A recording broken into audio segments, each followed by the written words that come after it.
Бүгін мен Кенжебек қызы Гүлнаурыз Жалағаш аудандық емханадан сұхбат алуға келіп отырмын.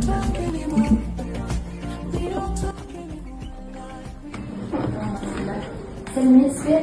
Мен 206 орта мектептің 11 сынып оқушысы Кенжебек қызы Гүлнаурыз боламын. Бүгін сізбен сұхбат алуға келіп отырмын.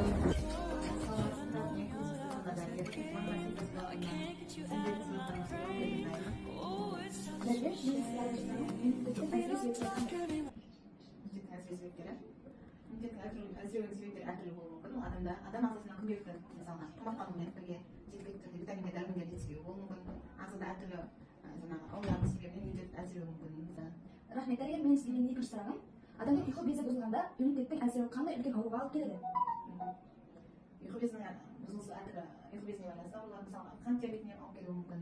Рахмет, дәрігер, енді мен сізге соңғы сұрағым қорытындылай келеді. Егер біз иммунитетіміз төмен болған жағдайда, біз қандай дәрі-дәрмек қолдануымыз қажет?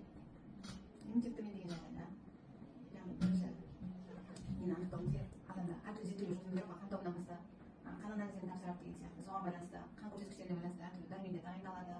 Сосын неғұрлым табиғи жаңағы тағамдар жеу.